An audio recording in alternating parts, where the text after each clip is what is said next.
हमारा सवाल है ज़मीर किसे कहते हैं, मिसालों से समझाएं, है ना। मिसाल मतलब उदाहरण।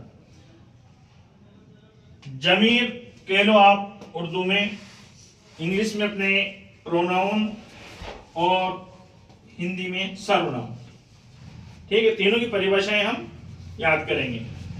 इस्म की जगह जो अल्फाज इस्तेमाल होते हैं, इसमें वाले वो इसमें संज्ञा नाउन की जगह जो अल्फाज इस्तेमाल होते हैं उनको ज़मीर कहते हैं। अब कौन कौन से हैं? जैसे उदाहरण के तौर पर आप, मैं कहते हैं ना, मैं बाजार जा, मैं खाना खाता हूं, इधर उधर, इसका उसका, तेरा मेरा आपका वगैरह वगैरह वाला अन्य भी आदि आदि। इंग्लिश में जमीर को प्रोनाउन बोलेंगे, नाउन से प्रोनाउन, सर्वनाम। हिंदी में लिख दिया मैंने।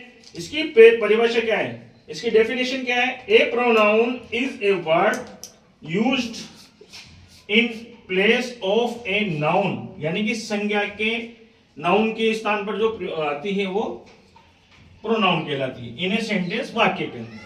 अब इसमें उदाहरण से समझेंगे हम। यहां कह रहा है ये Ram is a my brother, Ram मेरा भाई। अब यहां पर ही इज माय ब्रदर, तो कहीं के लिए है? राम के लिए क्या है प्रयोग? ही, है ना। ये भी बोल सकते हैं, जैसे राम खड़ा हुआ है, कहते हैं राम इज माय ब्रदर, ये कहते हैं ही इज माय ब्रदर, है ना। तो वह शब्द जो है वो क्या है? ये वाला, ये है आपके सर्वनाम यानी कि प्रोनाउन है। दूसरे उदाहरण के अंदर हम देखेंगे द बॉयज, लड़के, आर इन द फील्ड, लड़के कहां है? मैदान में, इन द फील्ड, मैदान में। They are in the field, है ना। या यूं भी बोल सकते हैं they are playing, they are playing, वे खेल रहे हैं इन द फील्ड, है ना। तो बॉयज के लिए क्या का प्रयोग हुआ? दे का। ये क्या है? दे क्या है? प्रोनाउन है। अब चलिए साहब आप हिंदी के अंदर चलिए, सर्वनाम।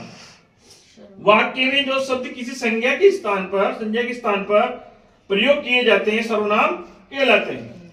उदाहरण से यूं समझ में आ रहा है हमारे कि गुंजन विद्यालय जाती है। गुंजन कहाँ जाती है? विद्यालय जाती है। अब इसी को हम, विद्यालय तो जाती है, क्या करती है वो? या केवल वह है वहां पढ़ती है। अब बताओ, गुंजन की जगह क्या आ गया? वह आ गया। गुंजन की जगह क्या आ गया? वह आ गया। ये सर्वनाम हो गया। और विद्यालय की जगह क्या आ गई? वहां कहाँ पढ़ती है? विद्यालय में, तो ये आ गया वहां। विद्यालय में क्या आ गया?